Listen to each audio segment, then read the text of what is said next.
Hello. ഇനി ഞാൻ record ചെയ്യാൻ പോകുന്നത് അല്ലെങ്കിൽ ഇനി നിങ്ങൾക്ക് ഡിസ്കസ് ചെയ്യാൻ പോകുന്നത് signal transduction pathways for steroidal and non steroidal hormones. കഴിഞ്ഞ ക്ലാസ്സുകളിലൊക്കെ നമ്മൾ എൻഡോക്രൈൻ ഹോർമോൺസിനെ കുറിച്ച് ഡിസ്കസ് ചെയ്തിട്ടുണ്ടായിരുന്നു.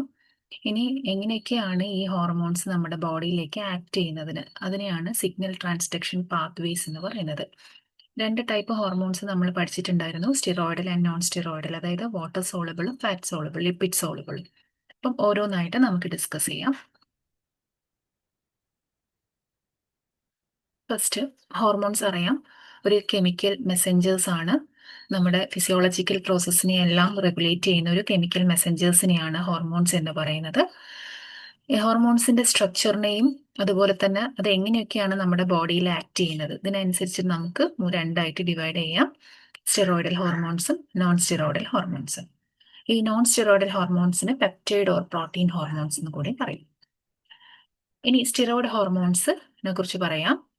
Examples: testosterone, estrogen, progesterone, cortisol, aldosterone. ഇതൊക്കെയാണ് സ്റ്റിറോയിഡൽ ഹോർമോൺസ്.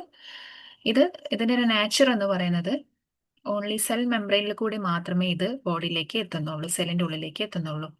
ലിപ്പിഡ് സോളബിൾ ആയിട്ടുള്ളൊരു ഹോർമോണാണ് സ്റ്റിറോയിഡൽ ഹോർമോൺസ്. അത് മാത്രമല്ല, ഇതിന്റെ ബൈൻഡ് ചെയ്യാൻ ഒരു റിസപ്റ്റർ ആവശ്യമാണ്. ഇൻട്രാ സെല്ലുലാർ റിസപ്റ്റേഴ്സ് ആണ് ഇതിൻ്റെത്. അത് എവിടെയാണ് കാണുന്നത്? Either in the cytoplasm or nucleus.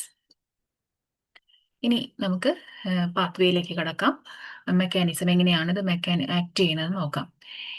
ഒരു steroid hormone bodies endocrine gland secrete ചെയ്ത് കഴിഞ്ഞാൽ അത് ഡയറക്റ്റ് ആയിട്ട് സെല്ലിലേക്ക് എത്തുന്നു. പക്ഷേ ഏത് പ്രോസസ്സാണ് ഇതിൽ ഇൻവോൾവ് ആവുന്നത്? Diffusion process. ഡിഫ്യൂസ് ചെയ്തിട്ടാണ് നമ്മുടെ ബോഡി സെല്ലിന്റെ ഉള്ളിലേക്ക് എത്തുന്നത്. നമുക്കറിയാം, ഒരു പ്ലാസ്മ മെംബ്രെയിന്റെ സ്ട്രക്ചർ എടുത്ത് നോക്കിയാൽ ഒരു ലിപ്പിഡ് ബൈലെയർ ആണ് പ്ലാസ്മ മെംബ്രെയിന്റെ സ്ട്രക്ചറിൽ കാണാൻ പറ്റുന്നത്. ആ ലിപ്പിഡ് ബൈലെയർ മീൻസ് 2 ലെയേഴ്സ് ആയിട്ട് ലിപ്പിഡ് അറേഞ്ച് ചെയ്തിട്ടുണ്ട്. ആ ലിപ്പിഡ് ബൈലെയറിൽ കൂടെ ഡിഫ്യൂസ് ചെയ്തിട്ടാണ് എന്ത് ചെയ്യുന്നത്? ഈ ഒരു സ്റ്റിറോയിഡ് ഹോർമോൺസ് സെല്ലിലേക്ക് എത്തുന്നത്. ഓക്കെ. ദെൻ ഇത് സെല്ലിൽ എത്തിക്കഴിഞ്ഞാൽ സെല്ലിന്റെ സൈറ്റോപ്ലാസത്തിൽ അല്ലെങ്കിൽ ന്യൂക്ലിയസിൽ എന്തുണ്ടാകും? അതിന് ബൈൻഡ് ചെയ്യാനായിട്ടുള്ള റിസപ്റ്റർ പ്രസന്റ് ആയിരിക്കും. അതിനെയാണ് ഇൻട്രാ സെല്ലുലാർ റിസപ്റ്റർ എന്ന് പറയുന്നത്. അതും എവിടെയാണ്? സൈറ്റോപ്ലാസത്തിലെ ന്യൂക്ലിയസിൽ. അപ്പം അവിടെയുള്ള ഇൻട്രാ സെല്ലുലാർ റിസപ്റ്ററുമായിട്ട് ഈ ഒരു സ്റ്റിറോയിഡ് ഹോർമോൺസ് പോയി ബൈൻഡ് ചെയ്യുന്നുണ്ട്. എന്നിട്ട് അവിടെ ഒരു കോംപ്ലക്സ് ഫോം ചെയ്യും. ആ സ്റ്റിറോയിഡ് ഹോർമോണും റിസപ്റ്ററും കൂടിയുള്ള ഒരു കോംപ്ലക്സ്, അതാണ് ഹോർമോൺ റിസപ്റ്റർ കോംപ്ലക്സ് എന്ന് പറയുന്നത്. ഇതൊരു ട്രാൻസ്ക്രിപ്ഷൻ ഫാക്ടർ ആയിട്ട് ആക്ട് ചെയ്യുന്നുണ്ട്. ഇത് ഡയറക്റ്റ് ആയിട്ട് ഈ ഒരു കോംപ്ലക്സ് പോയിട്ട് അവിടെയുള്ള സെല്ലിലെ DNA സീക്വൻസുമായിട്ട് ബൈൻഡ് ചെയ്യുന്നുണ്ട്. അതുകൊണ്ട് ഈ ഇതിനെ ഹോർമോൺ റെസ്പോൺസ് എലമെന്റ്സ് എന്നാണ് പറയുന്നത്. എന്നിട്ട് അവിടെയുള്ള ജീൻ എക്സ്പ്രഷൻ ആക്ടിവേറ്റ് ചെയ്യിപ്പിക്കുന്നുണ്ട്. അപ്പം mRNA ഡയറക്റ്റ് ട്രാൻസ്ലേറ്റ് ചെയ്തിട്ട് സ്പെസിഫിക് പ്രോട്ടീൻ ആയിട്ട് മാറുകയാണ് ചെയ്യുന്നത്. അപ്പോഴാണ് ഈ ഒരു ഹോർമോൺസ് എഫക്റ്റീവ് ആവുന്നത്. അപ്പം ഈ ഒരു സ്റ്റിറോ ഹോർമോൺസിന്റെ ആക്ഷൻ എന്ന് പറയുന്നത് വളരെ സ്ലോ ആണ്, പക്ഷെ അതിന്റെ എഫക്റ്റ് എന്ന് പറയുന്നത് ലോങ് ലാസ്റ്റിംഗ് ആണ്, ബൈ ആൾട്ടറിങ് ജീൻ എക്സ്പ്രഷൻ. അപ്പോൾ ഒന്നുകൂടി പറയാം: ഹോർമോൺസ് ഡയറക്റ്റ് സെല്ലിലൂടെ ഡിഫ്യൂഷൻ വഴി ലിപ്പിഡ് പ്ലാസ്മ മെംബ്രെയിൻ, അതായത് സെൽ മെംബ്രെയിനിലെ ലിപ്പിഡ് ബൈലെയറിൽ കൂടി ഉള്ളിലെത്തുന്നുണ്ട്. അവിടെയുള്ള സെല്ലിന്റെ ഉള്ളിലുള്ള സൈറ്റോപ്ലാസത്തിൽ അല്ലെങ്കിൽ ന്യൂക്ലിയസിൽ സ്പെസിഫിക് റിസപ്റ്റേഴ്സ് പ്രസന്റ് ആയിരിക്കും. അവിടെ പോയി ബൈൻഡ് ചെയ്യുന്നുണ്ട്. ഈ ഹോർമോൺ റിസപ്റ്റർ കോംപ്ലക്സ് ഫോം ചെയ്യുന്നുണ്ട്. ആ ഹോർമോൺ റിസപ്റ്റർ കോംപ്ലക്സ് ഒരു ട്രാൻസ്ക്രിപ്ഷൻ ഫാക്ടർ ആയിട്ട് ആക്ട് ചെയ്യുന്നുണ്ട്. അവിടെയുള്ള സ്പെസിഫിക് DNA സീക്വൻസിൽ പോയിട്ട് ഇത് ബൈൻഡ് ചെയ്യുന്നു. ഈ ഒരു സ്പെസിഫിക് DNA സീക്വൻസിൽ പോയി ബൈൻഡ് ചെയ്യുന്നത് കൊണ്ട് ഇതിന് ഹോർമോൺ റെസ്പോൺസ് എലമെന്റ്സ് എന്നാണ് പറയുന്നത്. അവിടെയുള്ള ആ ഒരു സീക്വൻസുമായിട്ട് ബൈൻഡ് ചെയ്ത് കഴിഞ്ഞാൽ അവിടെയുള്ള ജീൻ ട്രാൻസ്ക്രിപ്ഷൻ ആക്ടിവേറ്റ് ചെയ്യിപ്പിക്കുന്നുണ്ട്. എന്നിട്ട് mRNA ട്രാൻസ്ലേറ്റഡ് ചെയ്തിട്ട് സ്പെസിഫിക് പ്രോട്ടീൻ ആയിട്ട് മാറുന്നുണ്ട്. ഇതാണ് which brings about the hormone effects. Steroid hormones act slowly but have long lasting effect by altering gene expression. Next, non steroidal ഹോർമോൺസിനെ കുറിച്ച് പറയാം, അതായത് peptide or amine hormones. Examples ഏതൊക്കെയാണ്? Water soluble hormones ആണ് ഇത്. ഇൻസുലിൻ, ഗ്ലൂക്കഗോൺ, എപ്പിനെഫ്രിൻ അല്ലെങ്കിൽ adrenaline, thyroid stimulating hormone അല്ലെങ്കിൽ TSH, oxytocin. ഇതൊക്കെയാണ് വാട്ടർ സോളബിൾ നോൺ സ്റ്റിറോയിഡൽ ഹോർമോൺസിന് എക്സാമ്പിൾ. ഇതൊരിക്കലും സെൽ മെംബ്രെയിനിൽ കൂടെ ക്രോസ് ചെയ്യില്ല. പക്ഷേ സ്റ്റിറോയിഡ് ഹോർമോൺസ് സെല്ലിലെത്തുന്നത് ത്രൂ സെൽ മെംബ്രെയിൻ. ഇതിനൊരു സ്പെസിഫിക് റിസപ്റ്റേഴ്സ് ഉണ്ട്. ഇത് സെല്ലിന്റെ സർഫസിലാണ് കാണുന്നത്. സെൽ സർഫസ് റിസപ്റ്റേഴ്സ് എന്നാണ് അറിയപ്പെടുന്നത്. എങ്ങനെയാണ് ആക്ട് ചെയ്യുന്നത് നോക്കാം. ഹോർമോൺസ് സെല്ലിന്റെ സർഫസിലുള്ള പ്ലാസ്മ മെംബ്രെയിനിലെ സർഫസിലുള്ള റിസപ്റ്ററുമായിട്ട് ബൈൻഡ് ചെയ്യുന്നു. അവിടെയുള്ള കോംപ്ലക്സ് ഒരു റിസപ്റ്ററുമായിട്ട് ബൈൻഡ് ചെയ്തൊരു കോംപ്ലക്സ് ഫോം ചെയ്യുന്നു. This activate A second Messenger system inside the cell.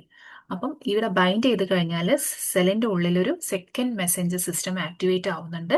അത് ഏതൊക്കെയാണ്? CAMP, IP3, DAG, കാൽസ്യം പോലെയുള്ള ഇതൊക്കെയാണ് സെക്കൻഡ് മെസ്സഞ്ചേഴ്സ് എന്ന് പറയുന്നത്. ഇതൊക്കെ അവിടെ ഉറങ്ങിക്കിടക്കുകയായിരുന്നു. അപ്പം ഇത് ബൈൻഡ് ചെയ്യുമ്പോൾ മാത്രമാണ് ഇതിൻ്റെ ഉള്ളിലുള്ള സെക്കൻഡ് മെസ്സഞ്ചർ സിസ്റ്റം എന്താവുന്നത്? ആക്റ്റീവ് ആവുന്നത്, അവിടെ അവർ ഉണരുന്നത്. അപ്പം ആ ഒരു സെക്കൻഡ് മെസ്സഞ്ചേഴ്സ് എന്താ ചെയ്യുന്നത്? അവരുടെ ഫങ്ഷൻ എന്താണ്?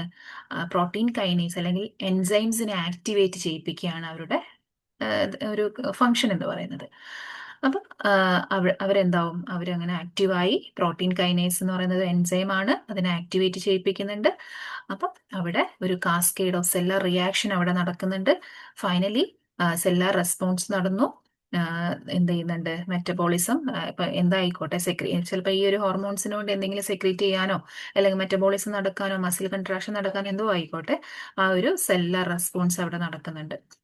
പക്ഷേ ഇതിന്റെ ഒരു പ്രത്യേകത എന്താ വെച്ചാൽ വളരെ ക്വിക്കായിട്ട് പെട്ടെന്ന് തന്നെ ഷോർട്ട് ടേം എഫക്റ്റ് ആണെങ്കിലും പെട്ടെന്ന് തന്നെ ഇത് എന്താണ് ആക്ട് ആവുന്നുണ്ട് by activating enzyme and signalling pathways. പക്ഷെ ഇവിടെ എന്ത് ചെയ്യണം?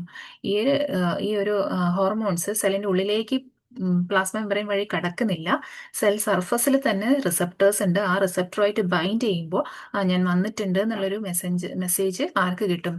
ഉള്ളിലുള്ള സെക്കൻഡ് മെസ്സഞ്ചറിന് കിട്ടും. അപ്പൊ അവരെല്ലാം ആക്റ്റീവ് ആവും.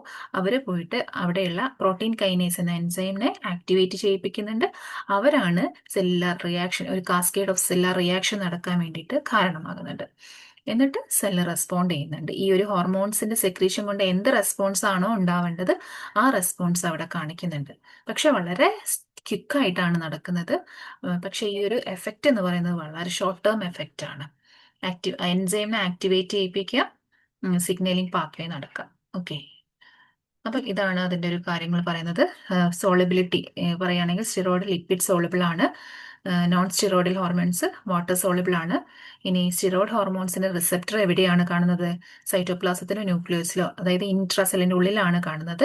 പക്ഷെ നോൺ സ്റ്റിറോയിഡൽ ഹോർമോൺസിന്റെ റിസപ്റ്റേഴ്സ് സെല്ലിന്റെ സർഫസിലാണ് അല്ലെങ്കിൽ സെൽ മെംബ്രെയിന്റെ സർഫസിലാണ്, അതായത് സെല്ലിന്റെ പുറത്ത് എക്സ്ട്രാ സെല്ലുലാറിലാണ് കാണുന്നത്. എങ്ങനെയാണ് മെക്കാനിസം എന്ന് പറയുന്നത്? ജീൻ ട്രാൻസ്ക്രിപ്ഷനെ ആൾട്ടർ ചെയ്യുക, അതാണ് ഇവിടെ. മറ്റതിൽ എന്താണ് ചെയ്യുന്നത്? നോൺ സ്റ്റിറോയിഡിൽ അവരൊരു സെക്കൻഡ് മെസ്സഞ്ചേഴ്സിനെ ആക്ടിവേറ്റ് ചെയ്യിപ്പിക്കുന്നുണ്ട്. സ്പീഡ് ഓഫ് ആക്ഷൻ എന്ന് പറയുമ്പോൾ നോൺ സ്റ്റിറോയിഡിൽ വളരെ സ്ലോ ആണ്, പക്ഷെ നോൺ സ്റ്റിറോയിഡിൽ വളരെ ഫാസ്റ്റ് ആയിട്ട് നടക്കുന്നത്. ഡ്യൂറേഷൻ ഓഫ് ആക്ഷൻ എന്ന് പറയുമ്പോൾ ലോങ് ലാസ്റ്റിംഗ് ആണ് സ്റ്റിറോയിഡ് ഹോർമോൺസ്, പക്ഷേ നോൺ സ്റ്റിറോയിഡിൽ എന്താണ്? ഷോർട്ട് ടേം കോഴ്സ് ആണ്. ഷോർട്ട് ടേം ആയിട്ടുള്ളൊരു ആക്ടിവേഷൻ ആണ് അവിടെ നടക്കുന്നത്. ഓക്കെ, അപ്പൊ ഇത്രയാണ് സിഗ്നൽ ട്രാൻസ്ഡക്ഷൻ പാത്വേനെ കുറിച്ച് പറയുന്നത്. Thank you.